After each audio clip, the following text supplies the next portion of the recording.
السلام علیکم ورحمۃ اللہ وبرکاتہ۔ تو عزیز طلبہ، یہ آپ کا 10واں درس ہے۔ اس میں ہم لوگ چنا کے بارے میں پڑھیں گے۔ چنا جو ایک غذا ہے جسے ہم عام طور پہ استعمال بھی کرتے ہیں، خاص طور سے بھونا وغیرہ کی شکل میں، اور ناشتے وغیرہ میں بھی چنے کا استعمال ہوتا ہے، اور خاص طور سے مدارس میں چنا ہی ناشتے میں اصل غذا ہے۔ چنا ہی کا استعمال خاص طور سے مدارس میں کیا جاتا ہے۔ تو اسی چنا کے بارے میں یہ پورا کا پورا درس ہے۔ چنا کے اقسام اور اس کی قسمیں اور چنا کے فوائد، کسی مرض میں اس کا کام آنا اور کس طرح کام آنا، یہ ساری چیزیں اس پر بحث کی گئی ہیں۔ اسی کے بارے میں یہ پورا کا پورا چیپٹر ہے۔ تو چلیے ہم اس سبق کو پڑھتے ہیں، اور اس کے درمیان اگر کوئی لفظ ملتا ہے جو مشکل ہے تو اس کو سمجھنے کی کوشش بھی کرتے ہیں۔ تو چلیے پڑھتے ہیں ساتھ میں۔ چنا ہماری خوراک اور محاوروں میں عرصے دراز سے استعمال ہو رہا ہے۔ ہزاروں سال پہلے کا انسان بھی چنے کو بطور غذا استعمال کیا کرتا تھا۔ جب غذا کہا جائے تو یعنی کھانے پینے کی چیزیں، بطور غذا یعنی ایسا کھانا جسے انسان کھا کر کے اپنا پیٹ بھرتا ہو، جیسے چائے وغیرہ ہے، یہ غذا نہیں ہے۔ ایسے ہی کافی ہے، مٹھائی ہے، یہ غذا نہیں ہے۔ بلکہ یہاں پہ اس چیپٹر میں جو غذا کا استعمال ہوا ہے وہ یہ کہ آدمی اسے کھا کر کے اپنے ایک ٹائم کا کھانا وہ شمار کرے۔ تو چنا کو بھی اسی طرح سے غذا کے طور پر ایک ٹائم، صبح یا شام یا دوپہر کے ٹائم لوگ کھا کر کے اور اسے اپنا ایک طرح کا ایک خوراک سمجھتے تھے، ایک ٹائم کا خوراک۔ تو اسی سلسلے میں یہاں پہ مؤلف کہہ رہا ہے، اسے خشک اور تازہ دونوں حالتوں میں استعمال کیا جاتا ہے۔ خشک یعنی سوکھا ہوا، اور تازہ یعنی اس کی اصلی شکل، یعنی ہرا رنگ کا، پیڑ سے جیسے آپ توڑ کر کے اسے کھائیں، پودے سے اسے توڑ کر کے آپ جو کھائیں، وہی اس کا تازہ، اس کی تازی حالت ہوتی ہے، اور وہی یہاں مقصود ہے۔ اس کے دانے مختلف انداز سے پکائے جاتے ہیں، اور اس کے تازہ پتوں کا سالن بھی تیار کیا جاتا ہے۔ آپ جانتے ہی ہوں گے کہ جو شگوفہ ہوتا ہے چنے کا، اسے لوگ ساگ وغیرہ بنا کر کے کھاتے ہیں۔ آپ بھی کھائے ہوں گے، میں بھی کھایا ہوں، اور لوگ کھا رہے ہیں۔ چنے کے تازہ دانوں کو بوٹ کہا جاتا ہے۔ سبز رنگ کے ان تازہ دانوں سے تیار ہونے والا پلاؤ بوٹ پلاؤ کہلاتا ہے۔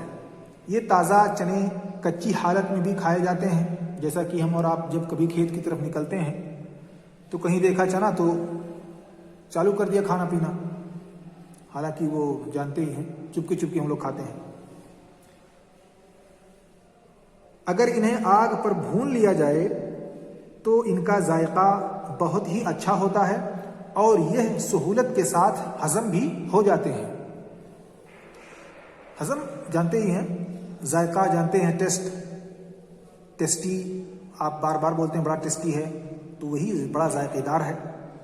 رنگت اور جسامت کے لحاظ سے، رنگ اور جسم کے اعتبار سے، یعنی اس کی بناوٹ اور اس کی شکل، اس کی بھاری بھرکم پن کے اعتبار سے،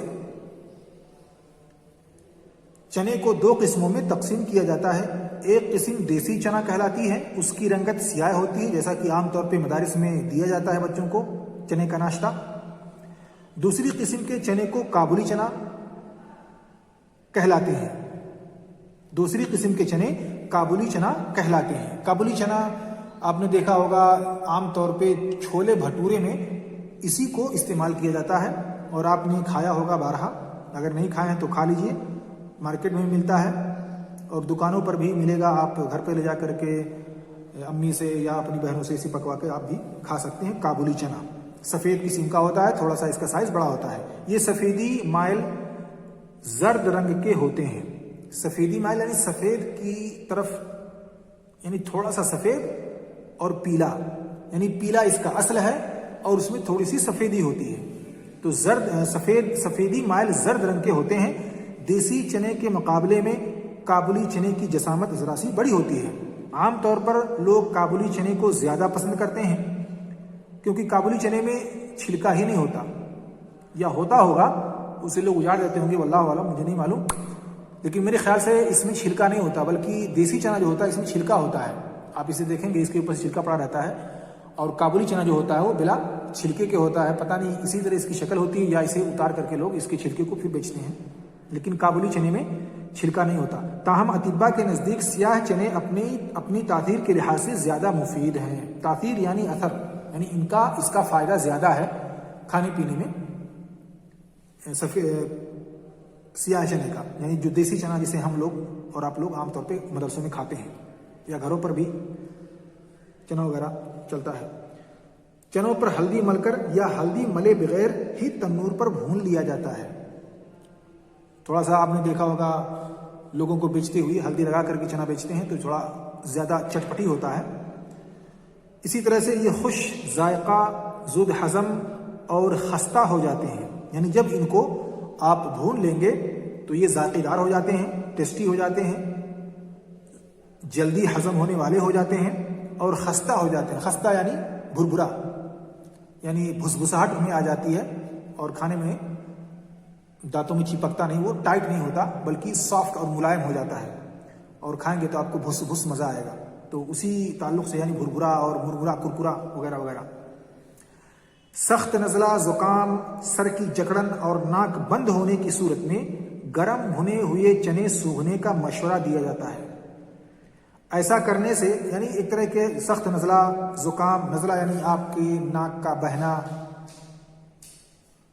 زکام یعنی بخار وغیرہ، سر کی جکڑن، ناک بند ہونے کی صورت میں گرم بھنے ہوئے چنے سوکھنے کا مشورہ دیا جاتا ہے. ایسا کرنے سے درد میں کمی ہوتی ہے، سکون ملتا ہے اور ناک کھل جاتی ہے. چنا نمی اور رطوبتوں کو جذب کرتا ہے.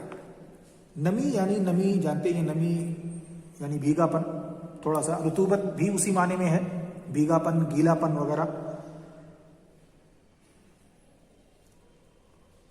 اس لیے یہ شدید طور پر بہنے والے نزلے میں مفید ہے. چنے کی اسی خوبی کی وجہ سے چنے اور اس سے تیار ہونے والے پکوان یعنی کھانے پینے کی چیزیں یا ڈش وغیرہ جسے ہم کہتے ہیں، کھانے کی ڈش، برسات کے موسم میں کثرت سے کھائے جاتے ہیں. اس موسم میں ان کے کھانے کی خواہش بھی بیدار ہو جاتی ہے. خواہش یعنی تمنا، چاہت، تڑپ، اور بیدار مینس یعنی بڑھ جاتی ہے، پھر سے شروع ہو جاتی ہے، کیونکہ اس موسم میں معدہ اور آنتوں میں رطوبتیں زیادہ اکٹھی ہو جاتی ہیں. روزہ افطار کرتے ہوئے بھی بیسن سے تیار شدہ اشیاء خرد و نوش زیادہ استعمال ہوتی ہیں، یعنی کھانے پینے کی چیزیں زیادہ استعمال ہوتی ہیں. چنے سے بنی ہوئی کھانے پینے کی چیزیں تیار کی جاتی ہیں تاکہ کثرت سے پیے جانے والے مشروبات کو یہ اپنے اندر جذب کر لیں، اپنے اندر سمیٹ لیں، اپنے اندر سوکھ لیں، اور ساتھ ہی جسم کے لیے تقویت کا باعث بھی بنے. تقویت یعنی طاقت اور قوت پہنچائیں. انسان نے چنے اور بیسن سے کھانے پینے کی جس قدر زیادہ اشیاء تیار کی ہیں اتنی زیادہ اشیاء اور کسی اناج سے تیار نہیں کی. دلچسپ بات یہ ہے کہ چنے سے تیار ہونے والی اشیاء خوردنوش میں نمکین اور میٹھی دونوں طرح کی اشیاء تیار کی جاتی ہیں. آپ نے دیکھا ہوگا کہ میٹھا چنا اور نمکین چنا دونوں طرح کا چنا استعمال کیا جاتا ہے یا بازاروں میں بیچا جاتا ہے. غذائیت کے اعتبار سے چنا اعلیٰ درجے کی غذا میں شمار ہوتا ہے. یہ جسم کو فربا کرتا ہے یعنی چست پھرت بناتا ہے. اس میں نشاستے کی مقدار بہت کم ہے. چنانچہ ذیابطیس کے مریض بیسن کی روٹی بڑے اطمینان سے استعمال کر سکتے ہیں. یعنی جو شوگر کے مریض ہیں، شوگر پیشنٹ جو ہوتے ہیں، ان کے لیے زیادہ مفید ہے. روٹی کا ذائقہ بہتر بنانے کے لیے کبھی کبھار بیسن میں گندم کا آٹا برابر مقدار میں ملایا جاتا ہے، یعنی مکس کر کے روٹیاں بناتے ہیں تاکہ اور بھی ایک نیا ٹیسٹ ملے. کیونکہ کھانا ایسے ہی بنا جاتا ہے، کبھی اس کو زیادہ کر دیجیے، کبھی اس کو زیادہ کر دیجیے، کبھی ایک چیز زیادہ کر دوسری کم کر دیجیے، اور جیسے جس چیز کی زیادتی یا کمی ہوگی اسی حساب سے اس کا ٹیسٹ ہوگا اور نئی نئی چیزیں، نئی نئی ڈشیں تیار ہوتی جائیں گی. چنے سے کئی طرح کے مقوی حلوے تیار کیے جاتے ہیں. چنے کا حلوہ تو بنتا ہی ہے، انڈوں کے حلوے میں بھی چنے کو شامل کیا جاتا ہے. چنے کی دال اکثر گھروں میں پکائی جاتی ہے. کبھی اسے گوشت میں ملا کر پکایا جاتا ہے جس سے اس کا ذائقہ اور فوائد دونوں بڑھ جاتے ہیں. چھلکوں سمیت جو دال پکائی جاتی ہے وہ اپنے اندر زیادہ غذائیت رکھتی ہے۔ سیاہ چنوں کو ابال کر ان کا پانی جوشاندہ کی طرح کمزور مریضوں اور بچوں کو پلایا جاتا ہے۔ چنا پیشاب آور ہے اور جلن میں تسکین دیتا ہے، اس کے لیے بیسن رات میں پانی میں بھگو دیا جاتا ہے اور صبح اس کا پانی نتھار کر پلایا جاتا ہے۔ نتھار یعنی چھان کر کے، چھلنی سے چھان کر پھر اس کا پانی پلایا جاتا ہے۔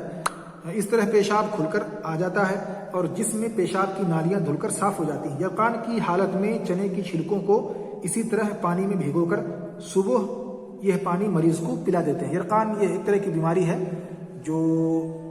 جس سے انسان کا جسم پیلا پڑ جاتا ہے۔ مشہور مسلمان سائنسداں زکریا رازی نے سرطان یعنی کینسر کی بیماری کے بارے میں سرطان کے زخم بھرنے کے لیے چنے پر تجربات کیے ہیں اور اس کی تعریف کی ہے۔ اس غرض سے یا تو بیسن کو آٹے کی طرح گوندھ کر گرم گرم لیپ کرتے ہیں یعنی چنے کا فینٹ بنا کر، اور اس کو لیئی جس کو ہم کہتے ہیں لیئی بنا کر کے اس کا پلاسٹر کیا جاتا ہے، یا چنوں کو پانی میں پیس لیا جاتا ہے اور اس کا لیپ کیا جاتا ہے۔ تاہم اس پر مزید تحقیق کی گنجائش ابھی بھی موجود ہے۔ تو اس میں چند الفاظ تھے جس کو ہم نے سمجھا۔ یہاں پہ کچھ الفاظ کو انہوں نے خود لکھا ہے، جیسے اطباء ہے۔ اطباء یہ طبیب کی جمع ہے، یعنی ڈاکٹر، حکیم، جو لوگ دوا وغیرہ کرتے ہیں علاج و معالجہ، اسے طبیب کہا جاتا ہے۔ تاثیر، اثر، خاصیت، اثر کرنا۔ زود ہضم یعنی جلد تحلیل ہونے والا، جلد ہضم ہونے والا۔ خستہ، بھربھرا، کرکرا، مرمرا۔ بیسن، چنے کا آٹا۔ رطوبت، طری یعنی بھیگاوٹ وغیرہ، بھیگا پن۔ تقویت، طاقت دینا۔ قوت بخش، طاقت دینے والا۔ لیپ، پلسٹر یا لپائی۔ لیپ اسی سے لپائی ہے۔ اب ہم اسی پر اپنی درس کو ختم کرتے ہیں۔ اس کو بھی ہم پڑھ لیتے ہیں، اس میں جواب ہے، اسے آپ خود حل کر سکتے ہیں۔ یہاں پہ سارے کے سارے معلومات موجود ہیں اور انہی معلومات سے متعلق ادھر سوال، جیسے ہماری خوراک میں چنے کا استعمال کب سے ہو رہا ہے؟ بہت دنوں سے ہو رہا ہے، لمبے عرصے سے ہو رہا ہے۔ چنے کے تازہ دانوں کو کیا کہا جاتا ہے؟ ہم نے یہاں پہ دیکھا کہ تازہ دانوں کو بوٹ کہا جاتا ہے۔ ایسے ہی رنگت اور جسامت کے لحاظ سے چنے کو کتنی قسمیں ہیں؟ 2 قسمیں ہیں، ایک دیسی چنا اور دوسرا کابلی چنا۔ دیسی چنا کالا اور چھوٹا ہوتا ہے، کابلی چنا بڑا اور سفید، تقریباً سفید، اور اس میں تھوڑی سی زردی ہوتی ہے، اس طرح کا ہوتا ہے۔ اطباء کن کن امراض میں گرم بھنے ہوئے چنے کو سوکھنے کا مشورہ دیتے ہیں؟ کسی کا ناک کا بہنا، سخت زکام، نزلہ، سر میں درد وغیرہ کے لیے مشورہ دیتے ہیں۔ موسم برسات اور روزہ افطار میں چنا کیوں کثرت سے استعمال کیا جاتا ہے؟ موسم برسات میں کیونکہ لوگوں کی طلب بڑھ جاتی ہے، کیونکہ انسان کے جسم میں اس وقت رطوبت جسم میں زیادہ ہو جاتی ہے، اور انسان جب روزہ رہتا ہے تو بہت سارے مشروبات کو پیتا ہے، تو اس کو بھی جذب کرنے کے لیے چنے کا استعمال لوگ کرتے ہیں، اس لیے اس کی ڈیمانڈ جو ہے وہ بڑھ جاتی ہے۔ چنے سے کتنی طرح کے حلوے اور پکوان تیار کیے؟ بہت سارے قسم کے۔ چنے کو گوشت میں ڈال کر کے بنایا جاتا ہے، چنے کا پکوڑا بھی بنتا ہے، اور چنے کا بہت ساری چیزیں یہاں پہ دی ہوئی ہیں، آپ اسے دیکھ سکتے ہیں۔ دال بھی بنتا ہے۔ چنے کو دوا کے طور پر لوگ استعمال کر سکتے ہیں۔ یہاں پہ نیچے سوال ہے، 7واں سوال، چنا کن کن امراض میں کارآمد ہے؟ یعنی کارآمد یعنی کام آنے والا ہے، کن کن امراض مفید ہے؟ تو ہم نے دیکھا ہی پہلے یہاں پہ انہوں نے کہا کہ نزلہ، سخت نزلہ، زکام، سر میں درد، ناک بند ہونا، ان سب چیزوں میں مفید ہے۔ ایسے ہی کینسر میں بھی مفید ہے، ایسے ہی ذیابطیس کے مریضوں کے لیے مفید ہے، یعنی شوگر کے مریض کے لیے، شوگر کے جو پیشنٹ ہیں ان کے لیے بھی مفید ہے، ڈائبٹیز کے جو پیشنٹ ہیں۔ ایسے ہی ایک اور یرقان کے مریض، یعنی جس سے انسان کے جسم پیلا ہو جاتا ہے، ان کے لیے بھی مفید ہے۔ پیشاب میں اگر جلن ہے تو وہاں بھی اسے چنے کو کھایا جا سکتا ہے، پیا جا سکتا ہے، اس کو بھگو کر کے اس کا پانی پیا جا سکتا ہے۔ بہت ساری چیزوں میں اس کے فوائد ہیں جو مختلف بیماریوں میں کام آتی ہیں۔